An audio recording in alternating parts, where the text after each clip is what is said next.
Olá pessoal, sejam bem-vindos a mais um vídeo aqui do meu canal. E hoje vamos continuar falando sobre a polarização do transistor.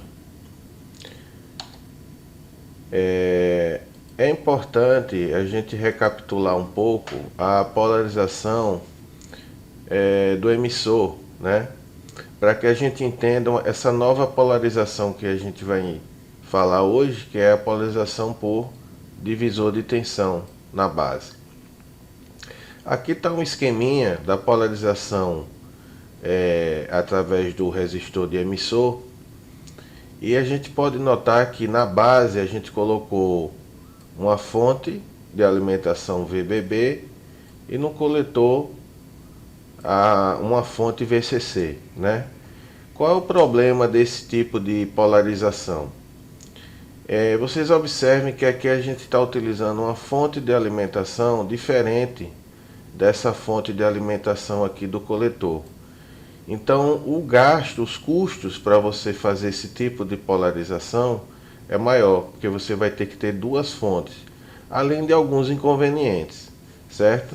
E aí que surgiu a polarização por divisor de tensão na base. O que é que a gente vai fazer? A gente vai eliminar essa fonte secundária aqui de tensão na base e vai colocar um divisor de tensão resistivo aqui.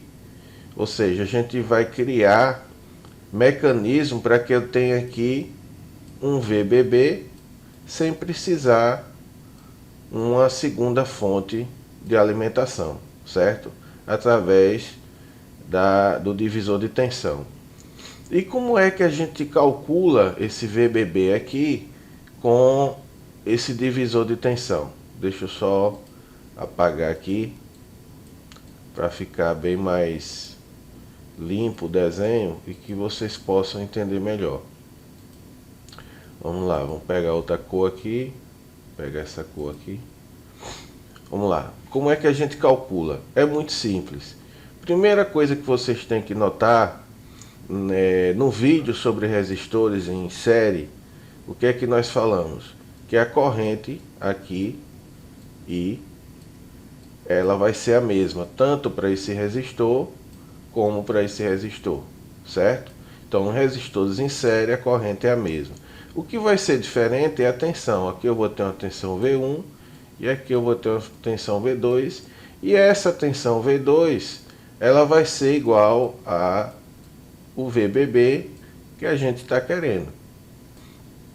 E aí é simples a gente calcular esse VBB aqui, ou V2. Como é que a gente vai fazer? Primeira coisa, partindo que a corrente é a mesma, certo?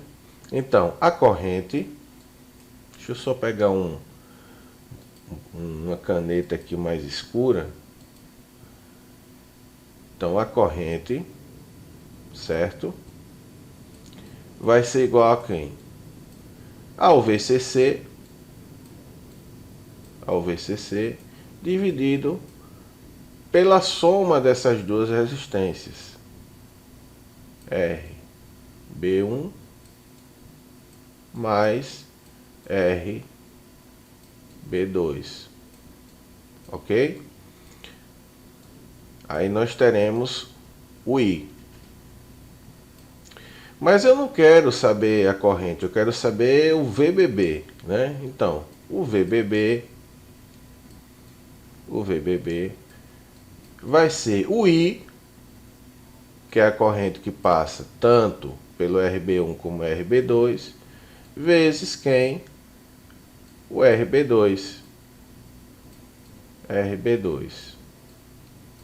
Então, VBB é igual.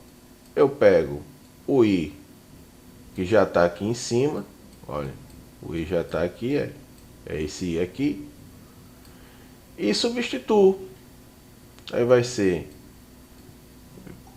VCC dividido RB1 mais RB2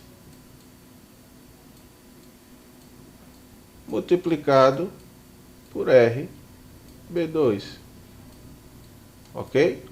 Então essa é a fórmula para a gente descobrir o VBB. E aqui eu fiz um esqueminha exatamente para vocês enxergarem isso. Eu tenho o VIN, que é o VCC, Vout, que é igual ao VBB, certo?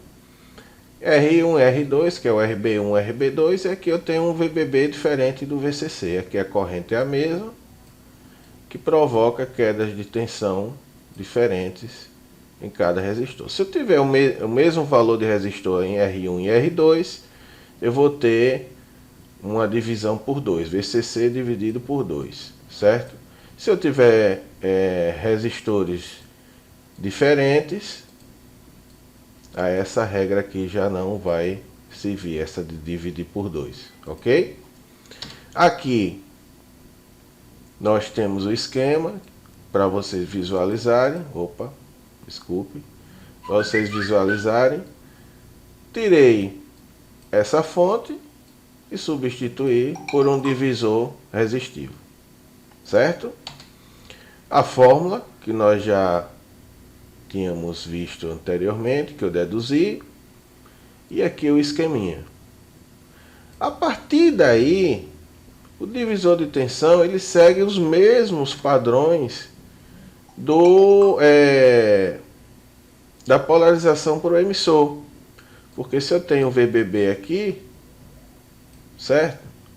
Se eu tenho a tensão VBB, a partir daí é só ir substituindo e as fórmulas vão ser as mesmas da polarização do emissor, certo?